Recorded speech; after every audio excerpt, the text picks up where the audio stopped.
गठबन्धनमा तिक्तता सुरु भएसँगै प्रधानमन्त्री देउवाद्वारा मन्त्री परिषद हेरफेर गर्ने तयारी, सरकारमा सहभागी मन्त्री फिर्ता बोलाउने एकीकृत समाजवादीको निर्णय।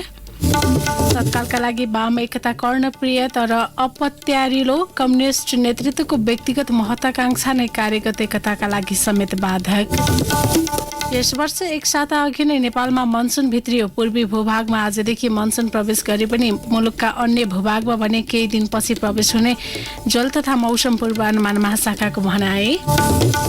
उत्तर कोरियाले एकै दिन एकैपटक 8 वटा क्षेप्यास्त्र परीक्षण गरेको दक्षिण कोरियाको दाबे। कुशल भुटेल र आसिफ शेखले आइसिसी विश्वकप क्रिकेट लिग 2 अन्तर्गत ओमान विरुद्धको पहिलो खेल गुमाउने, सुभाष खकुरेललाई टिममा बोलाइयो। नमस्कार, कान्तिपुर डायरीका साथमा सन्तोष र इन्द्रलक्ष्मी। समाचार अब विस्तारमा। सत्तारूढ गठबन्धनमा तिक्तता सुरु भएसँगै भागबण्डा मिलाउन प्रधानमन्त्री शेरबहादुर देउवाले मन्त्रीहरूको हेरफेर गर्ने तयारी गर्नुभएको छ। सत्ता गठबन्धनमा रहेको दल नेकपा एकीकृत समाजवादीले पार्टीभित्रको आन्तरिक भागबण्डा मिलाउन मन्त्रीहरूलाई फिर्ता बोलाएपछि प्रधानमन्त्री देउवाले मन्त्री परिषद हेरफेर गर्न लाग्नु भएको हो। एकीकृत समाजवादीले नयाँ मन्त्रीहरूको नाम सिफारिस गरेसँगै गठबन्धनमा रहेका अन्य दलहरू पनि आन्तरिक छलफलमा जुटेका छन्। स्थानीय तह निर्वाचनमा अपेक्षाकृत नतिजा हासिल गरेको गठबन्धनले सङ्घ र प्रदेशमा पनि गठबन्धनको तयारी गरेको छ। कांग्रेस संस्थापन र इतर पक्षमा पनि मन्त्री हेरफेरका विषयमा आन्तरिक छलफल सुरु भएको एक नेताले बताएका छन्। तर कांग्रेस वरिष्ठ नेता रामचन्द्र पौडेलले भने मन्त्री हेरफेर गर्ने बारे प्रधानमन्त्री देउवाले कुनै छलफल नगर्नु भएको दावी गर्नुभएको छ। माओवादी केन्द्रले भने तत्काल मन्त्री हेरफेरका विषयमा कुनै छलफल नभए पनि आवश्यकताका आधारमा निर्णय हुन सक्ने जनाएको छ। जनता समाजवादी पार्टी जसपामा पनि आन्तरिक छलफल सुरु भएको छ। लोकतान्त्रिक समाजवादी पार्टीले पछिल्लो समय सरकारमा समावेश हुने मनसाय देखाएको नेता लक्ष्मण कर्णले बताउनुभयो। पार्टीको माग सम्बोधन भए सरकारमा सहभागी हुन सक्ने उहाँको भनाइ छ।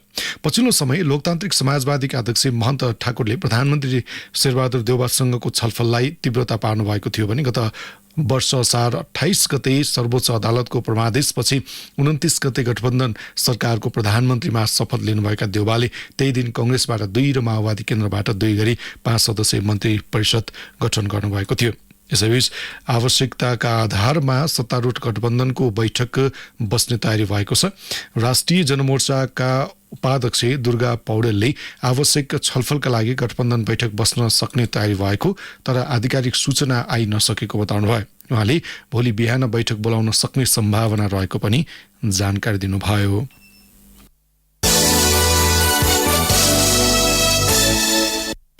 एकीकृत समाजवादी पार्टीले गैर सांसद शेरबहादुर कुँवर सहित सरकारमा सहभागी मन्त्री फिर्ता बोलाएर नयाँ सिफारिस गरेको छ। पार्टीको सचिवालय बैठकले सरकारमा रहेका मन्त्रीलाई फिर्ता बोलाएर नयाँ नाम पठाउने निर्णय गरेको हो।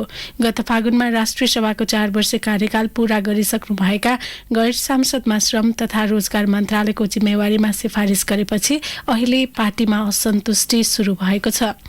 सचिवालय बैठकले जीवननाम श्रेष्ठलाई संस्कृति, पर्यटन तथा नागरिक उड्डयन, मेटमणि चौधरीलाई शहरी विकास, शेरबहादुर कुँवरलाई श्रम तथा रोजगार मन्त्रीमा पठाउने निर्णय गरेको थियो। स्वास्थ्य तथा जनसङ्ख्या राज्य मन्त्री रहेका भवानी खापुङलाई भने मन्त्रीमा बढुवा गरिएको छ। स्वास्थ्य राज्य मन्त्रीमा हिरा केसीलाई पठाउने निर्णय भएको छ। यसअघि संस्कृति, पर्यटन तथा नागरिक उड्डयन मन्त्रीमा प्रेम आले, शहरी विकासमा रामकुमारी झाँक्री, स्वास्थ्य तथा जनसङ्ख्या मन्त्रीमा विरोध खतिवडा हुनुहुन्थ्यो। संघीय संसद राष्ट्रिय सभामा एकीकृत समाजवादीका 8 सांसद छन्। त्यस्तै प्रतिनिधि सभामा 23 सांसद रहेका छन्। यसैबीच अध्यक्ष माधव कुमार नेपाल र प्रधानमन्त्री शेरबहादुर देउवाबीच मन्त्री हेरफेर गर्ने विषयमा छलफल भएको छ। अपराह्न अध्यक्ष नेपालले सचिवालयको निर्णयका विषयमा प्रधानमन्त्री देउवालाई जानकारी गराउनु भएको थियो। अध्यक्ष नेपाल र प्रधानमन्त्री बीचको छलफल अनुसार भोलि एकीकृत समाजवादीबाट सरकारमा जाने मन्त्रीहरूको शपथ ग्रहण हुने एक नेताले बताए। यसअघि हिजो बसेको सचिवालयको बैठकले स्थानीय तह निर्वाचनको समीक्षा गर्न 7वटै प्रदेशबाट सूचना सङ्कलनका लागि पार्टीका शीर्ष नेताहरूलाई खटाउने निर्णय गरिसकेको छ। यसैबीच एकीकृत समाजवादीले स्थानीय तह चुनावमा निर्वाचित पार्टीका जनप्रतिनिधिलाई 2 दिनको प्रशिक्षण प्रदान गर्ने भएको छ। असार 4 र 5 गते काठमाडौँमा विजयी सम्पूर्ण मेयर, उपमेयर, अध्यक्ष, उपाध्यक्ष, जिल्ला समन्वय प्रमुख, उपप्रमुख र वडा अध्यक्षहरूको लागि राष्ट्रिय राष्ट्रिय विमुखीकरण कार्यक्रम गर्ने प्रचार विभाग प्रमुख जगन्नाथ खतिवड़ाले जानकारी दिनुभयो।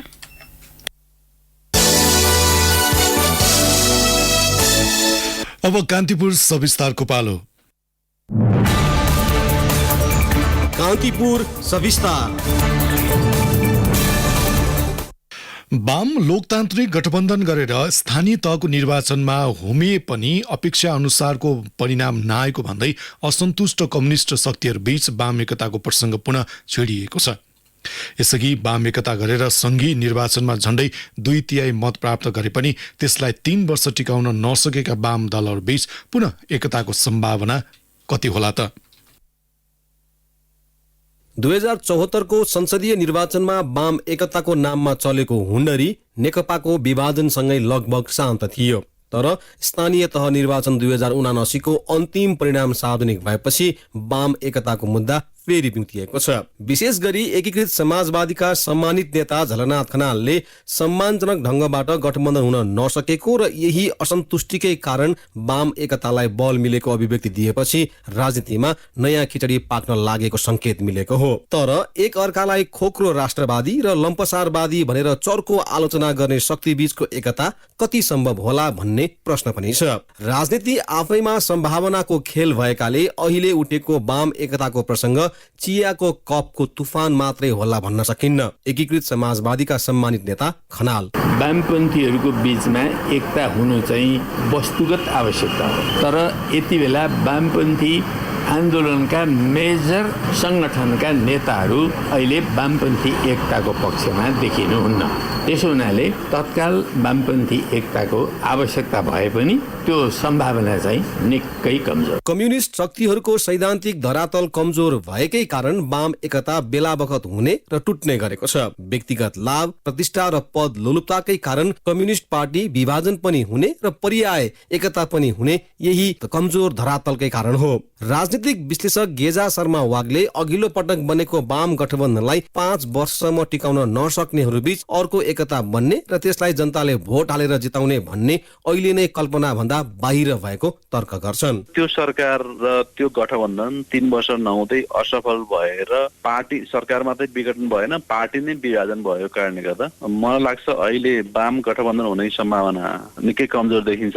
र यदि वाम गठबन्धन नै बन्यो भने पनि 74 को निर्वाचनमा जसरी वाम गठबन्धनले तत्कालीन अवस्थामा चाहिँ जनताको विश्वास हासिल गरेर तिनै तहको सरकार बनाउन सफल भएको थियो, अनि त्यो तहको समर्थन जनताको हुन्छ जस्तो मलाई लाग्दैन। किन भन्दा वाम गठबन्धन नेपालको राजनीतिमा असफल राजनीतिक प्रयोग थियो र त्यो असफल राजनीतिक प्रयोगलाई नेपाली जनताले पटक पटक पुनरावृत्ति चाहिँ गर्दैन। एमाले प्रचार विभागका उपप्रमुख विष्णु रिजाल पनि तत्कालका लागि वाम एकताको प्रसङ्ग वस्तुनिष्ठ नरहेको तर्क गर्छन्। सुन्नलाई कर्णप्रिय भए पनि यो सान्दर्भिक पनि छैन र वस्तुनिष्ठ पनि छैन। किनभने आफूलाई वामपन्थी भन्ने माओवादी केन्द्र र एकीकृत समाजवादीले आफ्नो नेताको रूपमा नेपाली कांग्रेस र यसका सभापति शेरबहादुर देउवालाई मानेर हिँडिरहनु भएको छ। उहाँहरूको घोडा चढेर नेपाली कांग्रेसले स्थानीय चुनावमा बहुमत प्राप्त गर्यो र त्यसमा उहाँहरूले विजय मनाइरहनु भएको छ। आफैले बुर्जुवा यथास्थितिवादी र दक्षिणपन्थी भनेको पार्टीको अध्यक्षलाई सभापतिलाई नेता मानेर उहाँहरू अगाडि बढुन्जेल यो वाम एकताको रागला कुनै अर्थ छैन। 2006 सालमा स्थापना भएपछि 2019 सम्म एउटै कम्युनिस्ट शक्तिको रूपमा रहे पनि तेस्रो महाधिवेशनपछि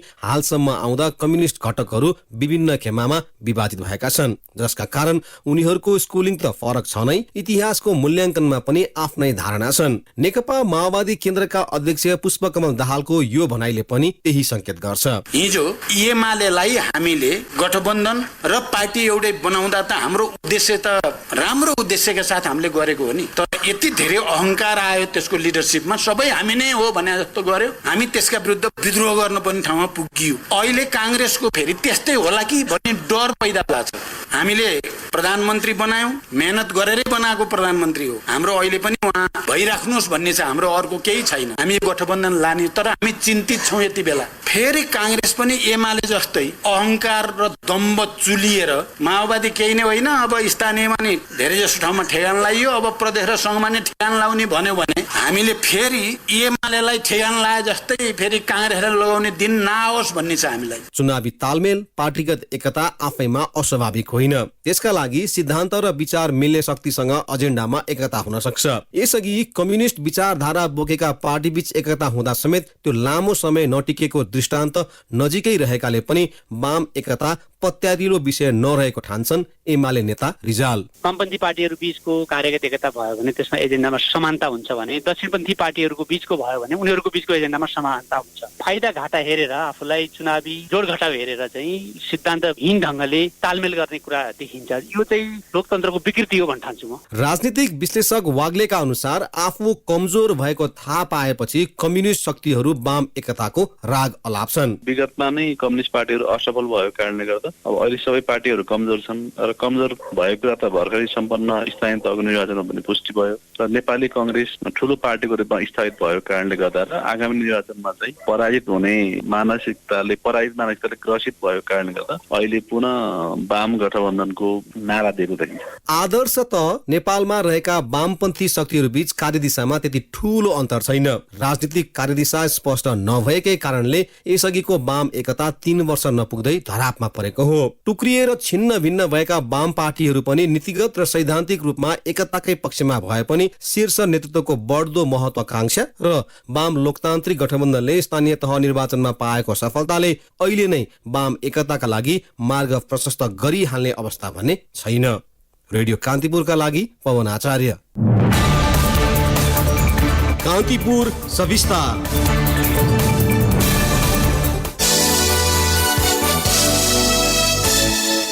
कान्तिपुर डायरीमा अब ब्रेकको पालो। ब्रेकपछि अब बाँकी प्रसङ्ग। यस वर्ष एक साता अघि नेपालमा मनसुन भित्रिएको छ। नेपालमा जुन 13 गतेदेखि मनसुन भित्रिने सरदर मृत्यु हो। सरदर मृत्युभन्दा अगाडि नै नेपालको पूर्वी भूभागमा आजदेखि मनसुन प्रवेश गरेको जल तथा मौसम पूर्वानुमान महाशाखाले जनाएको छ। मुलुकका अन्य भूभागमा भने केही दिन पछि मनसुन प्रवेश हुने महाशाखाद्वारा जारी विज्ञप्तिमा उल्लेख छ। फागुन 17 गतेदेखि जेठ 17 गतिसम्मको अवधि प्री मनसुनको हो। यस वर्ष काठमाडौँमा फागुन पहिलो सातादेखि नै छिटपुट वर्षा भइरहेको छ। वैशाख 1 पछि त झन् काठमाडौँमा बढी नै वर्षा भएको देखिन्छ। मार्च, अप्रिल र मे प्री मनसुन हुने महिना हुन्। यसपटक मे महिना सुरु भएपछि मात्र सबैतिर वर्षा भएको हो।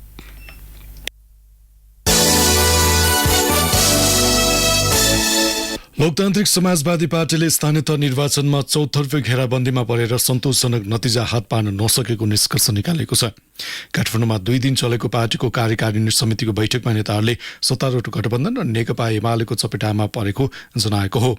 पार्टीभित्र चुनावमा जाने विषय ढिलो गरी निर्णय हुँदा तयारी नपुगेको पनि नेताहरूको भनाइ छ।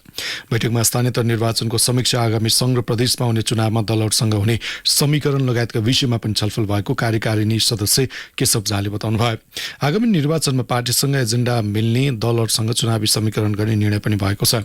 त्यस्तै अध्यक्ष महन्त ठाकुरले पछिल्लो समय एमालेका अध्यक्ष केपी शर्मा ओली र प्रधानमन्त्री तथा कांग्रेसका सभापति शेरबहादुर देउवाबीच भएको छलफल सकारात्मक रहेको बैठकमा जानकारी गराउनु भएको थियो।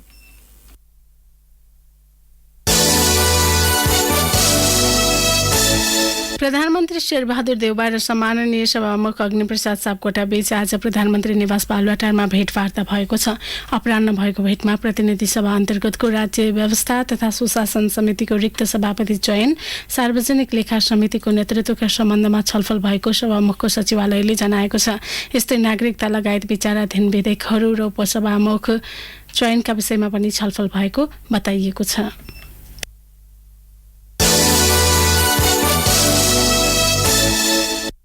रूपन्देहीको भैरुवामा यात्रु बस दुर्घटनामा परि मृत्यु भएका मध्ये 7 जनाको शनाखत भएको छ। मृत्यु भएका बुटोल योगी कोटीका विष्णु पौडेल, रौतहटका दिनेश दास बुटोल, कालिका नगरका कृष्ण प्रसाद बस्याल, तिलोत्तमा नगरपालिकाकी तुलसी बस्याल, रूपन्देही मटिरियाका राजेन्द्र प्रसाद पाण्डे र बुटोल 6 का 40 वर्षीय अरविन्द शर्मा र उनका बुवा 56 वर्षीय नन्देश्वर शर्मा रहेका छन्। अन्य 2 जनाको शनाखत हुन भने बाँकी छ। बुटो दुर्घटनामा घाइते 24 मध्ये 16 जनाको अवस्था गम्भीर छ। उनीहरूको युनिभर्सल सेक्सन अस्पतालमा उपचार भइरहेको छ। बसमा 33 यात्रु सवार रहेको प्रहरीले जनाएको छ। जनकपुरबाट भैरुवातर्फ आउँदै गरेको लु 2 ख 3841 नम्बरको रात्रिकालीन बस भैरवाको परासी हुलाकी राजमार्ग स्थित रोहिणी खोलाको पुलमा दुर्घटनामा परेको थियो। बस पुलबाट खोलामा खसेको जिल्ला ट्राफिक प्रहरी कार्यालय रूपन्देहीले जनाएको छ।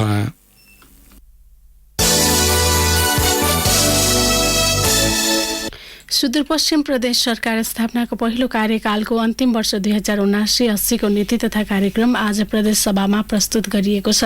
प्रदेश प्रमुख देवराज जोशीले प्रस्तुत गरेको आगामी आर्थिक वर्षका लागि सरकारको नीति तथा कार्यक्रममा विगतमा चाहिँ थुप्रै आकर्षक नाराहरू उल्लेख छन्। विगतका नीति तथा कार्यक्रममा चाहिँ यसपल्ट पनि कृषि, पर्यटन, एकीकृत बस्ती विकास, उद्योग, स्वास्थ्य, शिक्षा, खेलकुद लगायत क्षेत्रको विकास समेट्ने गरी आकर्षक नाराहरू समेटिएका छन्। गरिबी न्यूनीकरण, गुणस्तरीय तथा दिगो विकासमा नीति तथा कार्यक्रमले दोहोर्याएर जोड दिएको छ।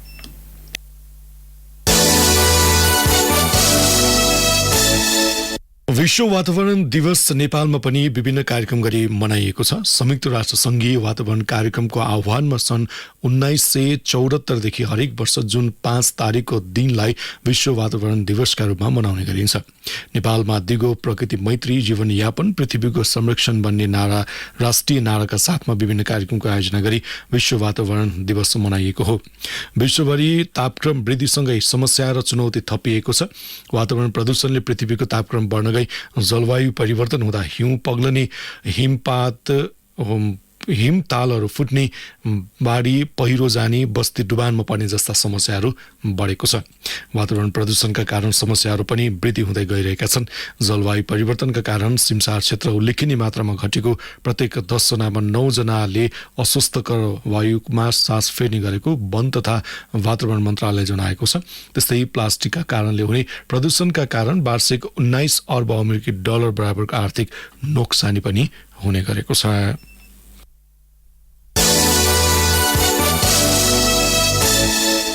जोखिममा परेका बालबालिकाको संरक्षण सरकारको दायित्व हो। यस्ता बालबालिकाका लागि देशभर बालगृह बनेका छन्, तर दोलखाको गौरीशंकर बालगृहमा बस्ने बालकहरूको अवस्था भने निकै दयनीय छ।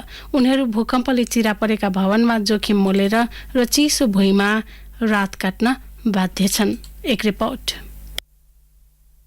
दोलखा सदरमुकाम चरीकोट नजिकैको गौरीशंकर बालगृह बाहिरबाट चटक्क देखिए पनि भूकम्पले चिरा परेर थला परेको छ। यही बालगृहमा 28 जना बालक जोखिम मोलेर बसिरहेका छन्। जोखिमयुक्त भवनको चिसो भुइँमा रात काट्नुपर्ने बाध्यता मात्र छैन यहाँका बालकहरूलाई। हुम्ला, कालीकोट, रोल्पादेखि दोलखासम्मका जोखिममा परेका बालकहरू जोखिम मोलेर बस्नु परेको बताउँछन् हुम्लाका इमान बोहरा। बस्न गाह्रै छ अनि अहिले हाम्रो कोठामा एउटा कार्पेट पनि छैन अनि अहिले बर्खा लाग्यो हैन अनि चुइरहेछ पानी, अहिले झन् एकदम गाह्रो हुन्छ। झ्यालको सिसाहरू पनि छैन हैन, मच्छरहरू छिरे गर्छन्, रातभरि सुत्न पनि पाइँदैन। बालगृहमा पानीको सुविधा छैन। शुद्ध खानेपानीका लागि बिहान उठ्ने बित्तिकै आधा घण्टाको दूरीमा धाएर पानी ल्याउनु पर्ने बाध्यता छ। वर्षाको मौसम छ, ओत समेत अभावमा कलिला यी बालबालिका करिब 1 घण्टाको पैदल हिँडेर विद्यालय पुग्ने गरेको बताउँछन् सिन्धुपाल्चोकका अस्मित टुङ्गेल। यहाँबाट आधा घण्टा 1 घण्टा लाग्छ जान। अनि बर्खामा पानी पर्छ, पानी पर्दा छाता छैन अनि स्कुल टाढा, स्कुल बस पनि छैन। स्कुलबाट पानी रह्यो भने रह्यो, नत्र बुक वहीँ राख्छौँ अनि भिज्दै आउने हो। बालगृहका बालकहरू मिठो खान र राम्रो लाउनु त परे जाओस्, रात समेत अनिदो बस्न बाध्य छन्। हिउँदमा चिसो सिरेटो र वर्षामा चुइने भवनले बालबालिकाको रात अनिदै जान्छ, जसका कारण उनीहरू बिरामी समेत हुने गरेका छन्। भूकम्पले क्षतिग्रस्त धेरै विद्यालयहरू आधुनिक बनिसके, तर भूकम्पले चिरा परेको यो बालगृह पुनर्निर्माणमा कसैले चासो नराख्दा पराकम्प आए पनि रातभर खुल्ला चौरमा बालकहरूलाई राख्ने गरेको बताउनुहुन्छ बालगृहका प्रमुख ईश्वर दाहाल। 10-20 जना विद्यार्थी भएका स्कुलहरू करोडका बनेका छन्, तर यहाँ आवासीय रूपमा जसरी यहाँ यिनीहरूलाई राखिएको छ भवनहरूको स्थिति यो छ। अब तै पनि हामीले यसलाई भूकम्प आयो भने खुल्ला चौरमा, यिनै चौरहरूमा चाहिँ राखेर बस्नुपर्ने स्थिति छ। पराकम्प नआउँदाखेरि बाहिरलाई बाहिर निकालेर रातभरि चाहिँ नै बाहिर बस्नुपर्ने स्थिति छ। त्यो भएकोले साह्रै जोखिम छ। यसमा चाहिँ कुनै पनि सरकारवालाहरूको त्यति ध्यान गएको देखिँदैन। 2053 सालमा सहरमा नेदरल्यान्ड सरकारले बनाइदिएको यो बालगृह देशकै नमुना बालगृह थियो। त्यस बखत विदेशी सहयोग हुँदा देशभरबाट 200 बढी बालबालिका यही अध्ययन गर्थे। तर नेपाल बाल संगठनले जिम्मा लिएपछि भने बालगृहका भवन र कोठाको न मर्मत भयो न त रङरोगन नै। भूकम्पले थला परेको बालगृह पुनर्निर्माणमा कतैबाट पहल नहुँदा जोखिममा परेर शरणमा आएका बालकहरू थप जोखिममा परेका छन्। रेडियो कान्तिपुरका लागि केदार शिवाकोटी, दोलखा।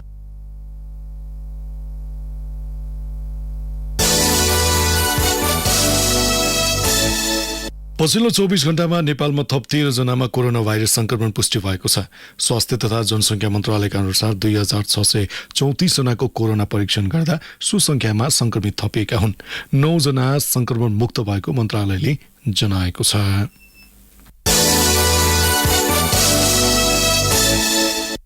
कान्तिपुर डायरीमा अब मनाङ डायरीको पालो।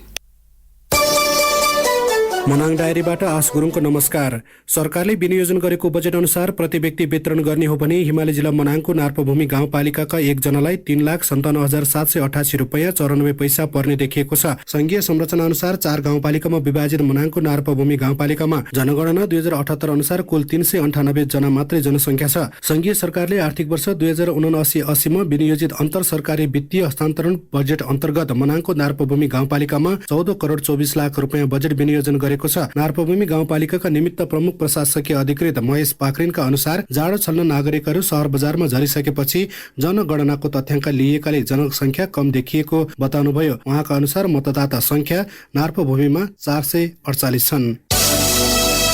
मनाङमा पाठ्यपुस्तक अभाव हुँदा पठन पाठनमा समस्या भएको छ। सबै पुस्तक जिल्लामा आइ नपुग्दा पठन पाठनमा समस्या भएको चामी स्थित लोकप्रिय माविका प्रधानाध्यापक कृष्णदास कोइरालाले बताउनुभयो। चिसो बढ्न थालेपछि वार्षिक परीक्षा सकाएर बन्द गरिएका विद्यालय चैत वैशाखदेखि खुलेका छन्। तर विद्यार्थी पाठ्यपुस्तक बिना नै पढ्न बाध्य भएको नासो गाउँपालिका 1 ताल स्थित भानु माविका प्रधानाध्यापक श्यामकृष्ण पन्तले बताउनुभयो। नासो 5 थोचे स्थित प्रकाश ज्योति माविका निमित्त प्रधानाध्यापक जगराम विश्वकर्माले पाठ्यपुस्तक नआइपुग्दा विद्यार्थी र शिक्षक दुवैले समस्या भोग्नु परेको बताउनुभयो। शिक्षा विकास तथा समन्वय इकाइ मनाङका प्रमुख मतिलाल चपाईले पाठ्यपुस्तक ल्याउने विषयमा निरन्तर दबाब दिइरहेको र केही पाठ्यपुस्तक आए पनि पूर्ण रूपमा नआएको बताउनुभयो। 4 वटा स्थानीय तह रहेको मनाङमा कक्षा 12 सम्मका 2 वटा गरी 4 वटा मावि, कक्षा 8 सम्मका आधारभूत विद्यालय 8 वटा, कक्षा 5 सम्मका आधारभूत विद्यालय 14 गरी 26 वटा विद्यालय छन्। मनाङको लेकहरूमा यार्सगुम्बा संकलन गर्नेको भिड लागेको छ। केही ठाउँमा बेला बखत हिउँ परे पनि उनीहरूले यार्सगुम्बा संकलन कार्यलाई निरन्तरता दिइरहेका छन्। विकट नारको लेक जाने हुलाकी ओडारदेखि छङ्गाछुर भिरको बाटो गएर यार्सगुम्बा टिप्दै गरेका धादिङको रिगाउँका एका तामाङले यार्सगुम्बा संकलनका लागि लेकहरूमा संकलकहरूको भिड लागेको बताउनुभयो। उहाँका अनुसार संकलकले एउटाको 400 रुपियाँमा संकलन स्थलमै ठेकेदारलाई बिक्री गर्ने गरेका छन्। अन्नपूर्ण संरक्षण क्षेत्र आयोजना एका मनाङका प्रमुख लेखनाथ गौतमका अनुसार मनाङभरि अन्दाजी 1500 देखि 2000 को हाराहारीमा यार्सगुम्बा संकलक लेकमा छन्। मनाङमा यार्सगुम्बा संकलनमा 12 वर्षपछि जिल्ला बाहिरका बासिन्दालाई अनुमति दिइएको छ। नारको लेकमा 2066 जेठमा 7 जना गोर्खालीको हत्या भएपछि यार्सगुम्बा संकलनमा बाहिरी जिल्लालाई प्रतिबन्ध लगाउँदै आएको थियो। यार्सगुम्बा संकलन गर्न आउनेका लागि स्थानीयलाई प्रति व्यक्ति 10,000 रुपियाँसम्म, जिल्लावासीलाई 15,000 रुपियाँसम्म र जिल्ला बाहिरका व्यक्तिलाई 20,000 देखि 35,000 रुपियाँसम्म लेक हेरेर पुर्जी दिने गरिएको छ। विशेषर चामी सडकमा पर्ने मनाङको चामी गाउँपालिका 1 तिमाङको छहराको 2 ठाउँमा काठे पुल विस्थापन गरी स्ल्याब ढलान गरी पक्की पुल निर्माण गरिएको छ। डुम्रे विशेषर चामी सडक योजना प्रमुख इन्जिनियर अच्युत विलास पन्तले तिमाङ छहराको 2 ठाउँमा काठे पुल हटाएर स्ल्याब कल्भर्ट पुल निर्माण गरिएको बताउनुभयो। काठे पुलमा जस्तो भाँचिने, चिप्लिने, साँगुरो हुने समस्या अब नहुने उहाँले बताउनुभयो। अहिले सानो छहरा भएको ठाउँमा 6 मिटर र ठूलो छहरा भएको ठाउँमा 7 मिटरको 5-5 मिटर चौडाइका स्ल्याब ढलान गरी पुल निर्माण गरिएको उहाँले बताउनुभयो। कार्यालयका सूचना अधिकारी इन्जिनियर पुरुषोत्तम अधिकारीले तल्लो तिमाङ स्ल्याब कल्भर्ट पुल भ्याट र कन्टिन्जेन्सी सहित 11,85,539 रुपियाँ 51 पैसा र माथिल्लो तिमाङ स्ल्याब कल्भर्ट 19,94,372 रुपियाँमा निर्माण गरिएको बताउनुभयो। हवस् त मनाङ डायरी आजलाई यति नै। आश गुरुङ बिदा हुन्छु। नमस्कार। मनाङ डायरी पछि कान्तिपुर डायरीमा पुनः ब्रेकको पालो। अब आर्थिक प्रसङ्ग। नेपालले भारतमा निर्यात गर्ने कृषि उत्पादनको परीक्षण अब बिहारमा हुने भएको छ। हालसम्म नेपालले कृषि उत्पादनको गुणस्तर जाँच गर्न दिल्ली वा कोलकातामा नमुना पठाउनु पर्ने बाध्यता रहँदै आएको थियो। प्रयोगशालाबाट परीक्षण भई आएपछि मात्रै वस्तु निर्यात गर्नुपर्ने हुँदा निर्यातकर्ता व्यवसायलाई धेरै समय व्यर्थ खर्चिनुपर्ने बाध्यता अब अन्त्य भएको छ। रक्सौलमा आजदेखि खाद्य प्रयोगशाला सञ्चालनमा आएको छ। सो प्रयोगशाला उद्घाटन कार्यक्रममा नेपालको तर्फबाट कृषि तथा पशुपक्षी विकास मन्त्री महेन्द्र राय यादवको उपस्थिति रहेको थियो भने भारतीय खाद्य सुरक्षा एवं मानक प्राधिकरण FSSI द्वारा स्थापित प्रयोगशालामा भारत निर्यात गर्ने नेपाली कृषि उत्पादनको गुणस्तर परीक्षण गरिएको थियो। नेपाल वनस्पति घिउ तेल उत्पादक संघले सरकारको नीतिले स्वदेशी उद्योगहरूलाई दीर्घकालीन असर पर्ने भन्दै सरकारको ध्यानाकर्षण गराएको छ। भारतबाट उत्पादन भएको सामग्रीले नेपाली उत्पादनमा बाधा पुग्ने अवस्था भएकाले कच्चा पदार्थमा लगाएको भन्सार दर 0% हुनुपर्ने नेपाल उद्योग वाणिज्य महासंघका अध्यक्ष शेखर गोल्छाले बताउनुभयो। भारतले उपभोक्ताहरूलाई राहत दिन खाने तेलको भन्सार महसुल 0% झारेपछि खुला सिमानाबाट चोरी पैठारी गरी नेपाल बजारमा अनधिकृत रूपमा भारतीय तेल देखिन थालेको नेपाल वनस्पति घिउ तेल उत्पादक संघका अध्यक्ष सञ्जीव अग्रवालले बताउनुभयो।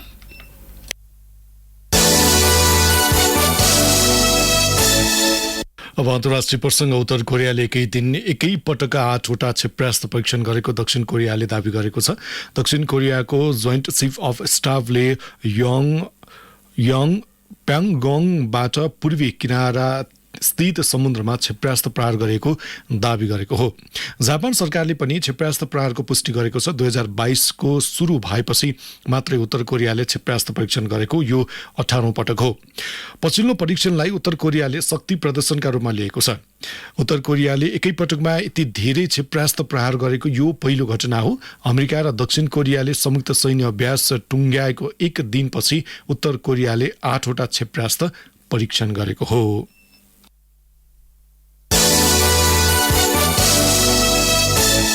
अब खेल प्रसङ्ग। नेपाली राष्ट्रिय क्रिकेट टोलीका विकेट किपर तथा ब्याट्सम्यान सुभाष खकुरेल आइसिसी पुरुष क्रिकेट विश्वकप लिग 2 अन्तर्गतको सिरिजका लागि आज राति अमेरिका जाने भएका छन्। राष्ट्रिय टोलीका ओपनर द्वय आश्रिफ शेख र कुशल भुर्तेलले नेपाली अल स्टार्स विरुद्धको अभ्यास खेलका दौरान चोट बोकेपछि क्यानले सुभाषलाई सिरिजका लागि पठाउन लागेको हो। वैकल्पिकमा ओपनर कोही नभएका कारण सुभाषलाई पठाउन लागि क्यानले स्पष्ट पारेको छ।